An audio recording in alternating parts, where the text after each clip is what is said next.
Late last night, at my direction, the United States Armed Forces conducted an extraordinary military operation in the capital of Venezuela. In the early morning hours of January 3rd, 2026, President Donald Trump successfully ran a CIA covert operation to capture Nicolás Maduro, the illegitimate dictator of Venezuela. The whole world is talking about this operation and people are shocked, but I want to give you 3 important insights about this operation that most people don't understand about CIA and Donald Trump's vision for the future of Venezuela. The first thing to understand is that without a doubt, this operation is going to be contested as potentially illegal. What we saw here was something called an extraordinary rendition, something we haven't seen since the global war on terror, when U.S. military forces were recruited by CIA in order to go out and capture terrorists and bring them back to the United States for trial. That's exactly what you saw happen with Nicolás Maduro. You saw the CIA use military forces to go into a sovereign country to capture not just any terrorist,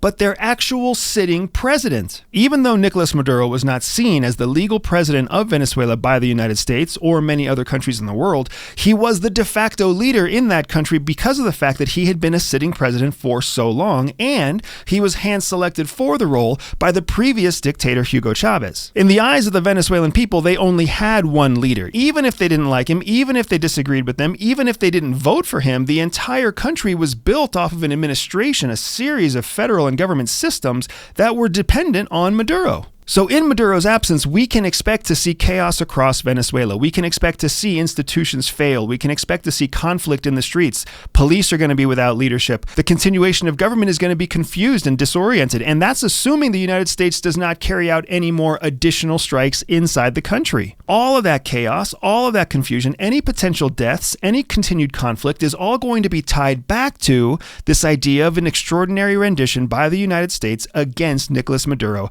the sitting president of Venezuela. Without a doubt, the Chinese, the Russians, the Iranians, the Cubans are all going to condemn the action. It's uncertain how many parts of Europe and parts of Asia are also going to respond to this because it's diplomatically sensitive. Nobody's going to want to applaud the United States for illegally going into a sovereign country and taking the sitting leader. Think about what that would mean for all the other sitting leaders around the world. But at the same time, many American allies will want to celebrate the fact that Nicolás Maduro has been taken out of his seat. Even here in the United States, you can expect that there will be legal scholars and sitting congresspeople who are going to have different points of view on whether this action was justified, legal, or not. The second point to understand here is that CIA did not carry out this operation alone. This operation is what's known as a joint counterterrorism operation, and that's important because prior to the Trump administration labeling Nicolás Maduro and the Venezuelan government as a narco-terrorist and narco-terrorist state, they didn't have the ability to use counterterrorism laws in order to carry out operational actions inside Venezuela. So the Department of Justice and Department of State decision to formally assign Foreign Terrorist Organization, FTO status, to the Cartel de los Soles, which is the cartel associated with the government of Venezuela,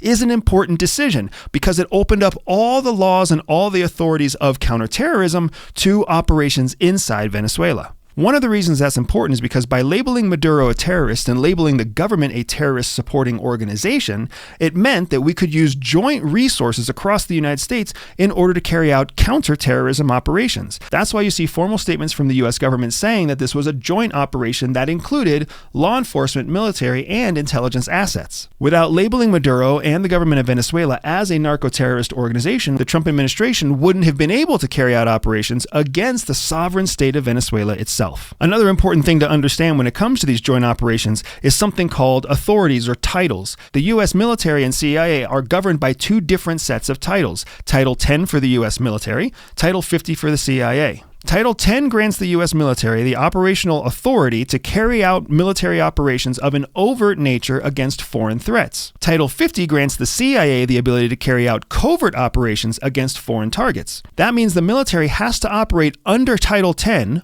overt military operations, and if the military is going to carry out anything that is covert, it has to operate under Title 50, which is controlled by the CIA. This is why CIA, in order to carry out their covert operations, pulls from the U.S. military elite services like Delta Force and Navy SEALs in order to carry out their most sensitive and most tactical military strikes. Very similar to the bin Laden compound raid in May of 2011, the raid on Maduro's compound in January of 2026 also included months of preparation and planning in advance of the actual strike. This suggests that military Tier 1 operators were seconded by CIA under the correct title authorities in order to plan, prepare, and execute this operation. So when you start to hear people saying that this was a CIA operation or a military operation or a special operations operation, the truth is that it's all of those things together. Without a doubt, the DEA was involved. Without a doubt, the FBI was involved. Without a doubt, the state of New York was involved, because all of these organizations had to come together and work together, because the US government has to create a case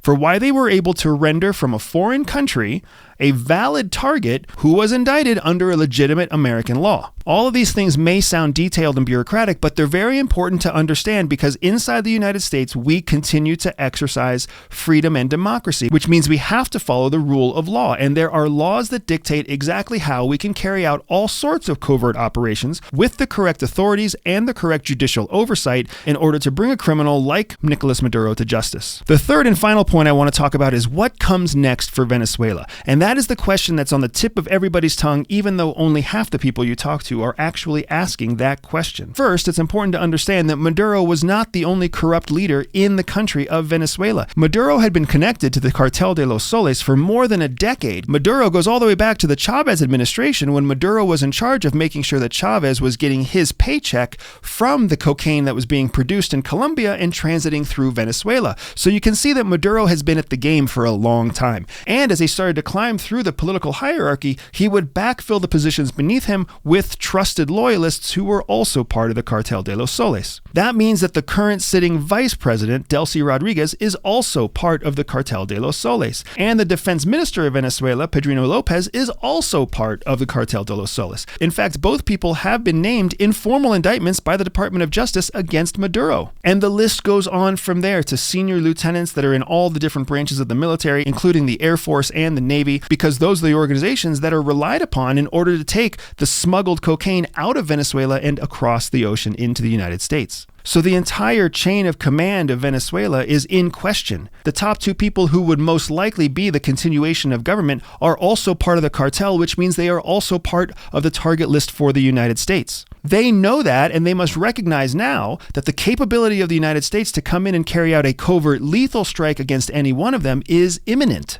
Many of the top leaders of the country could actually flee or be granted some sort of asylum by any of America's enemies, including Iran, China, Russia, or Cuba. In that vacuum of leadership, the question is, who will step up? Who will step up, considering the fact that the entire system of government in Venezuela has been built on the back of Chavez and Maduro, has been built on the back of supporting the Cartel de los Soles? The Donald Trump administration knows that without a doubt, this government is a house of cards waiting to collapse. And the Trump administration also recognizes that the best way to get the people of Venezuela to accept any kind of interim government is going to be to allow the current government to fail. So the Trump administration is very likely going to sit and watch as the economy and political foundation of Venezuela collapses. Very similar to what happened when the United States went in and took Manuel Noriega from Panama in 1989. Following that economic and political collapse of Venezuela, you'll very quickly see the United States step in to support an opposition government that's a transition government in Venezuela,